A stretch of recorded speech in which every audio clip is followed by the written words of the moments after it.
আমরা দেখব যে বসন্তে ফুল গাঁথল,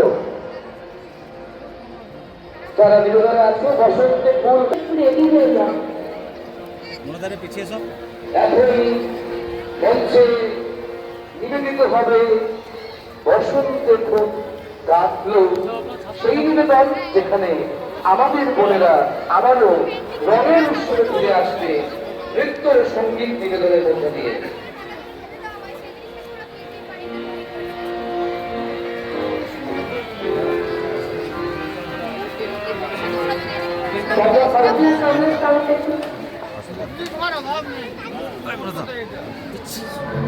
অবশ্যই বসন্ত উৎসবে দেখতে পাচ্ছেন বসন্তের রঙে রঙিন হয়ে আমার স্নেহের ছাত্রছাত্রী শুরু করে এই এরিয়ার প্রত্যেকটি মানুষ এখানে এসে উপস্থিত হয়েছে। কয়েক হাজার মানুষের জনসমাগম, যেমন আমার লক্ষ্মী ভাণ্ডার বোনেরা আছে তেমনি এই এরিয়ার মায়েরা বোনেরা এসে উপস্থিত হয়েছে। একের পর এক অনুষ্ঠানের মধ্যে দিয়ে আজকের দিনটা অতিবাহিত হবে। আপনারাই জানেন দিনে বিশ্বভারতীতে যে দোল উৎসব হতো, সেখানে লক্ষ লক্ষ মানুষের সমাগম হতো, সেটা প্রায় বন্ধের হওয়ার জন্য নানুর বিধানসভার বিভিন্ন এরিয়ায় এই দোল উৎসব উদযাপিত হচ্ছে। তার মধ্যে সবথেকে বড় দোল উৎসব বলতে গেলে আমাদের এই বাহিনী স্কুল প্রাঙ্গণে হচ্ছে। আজকের দিনে আপনাদের মাধ্যমে সকলকে অনুরোধ করবো বীরভূম তথা সারা বঙ্গবাসীকে যে দোল উৎসবে অবশ্যই আপনারা মাতোয়ারা হন, একে অপরকে বিভিন্ন রঙে রং দিয়ে রঙিন করুন।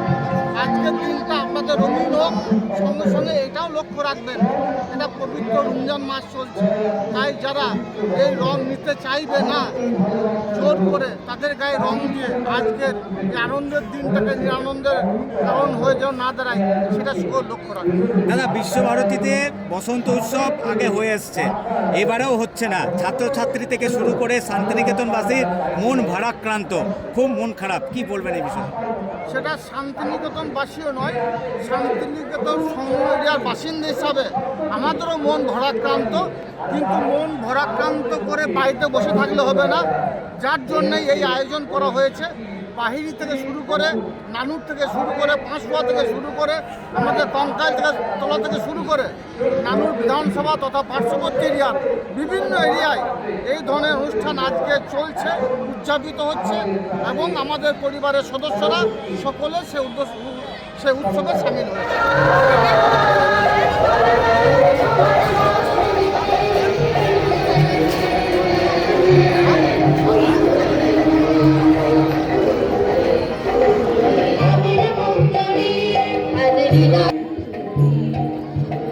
আমাদের যে পরিবার লাইভ প্রেজেন্টেশন করছে, যার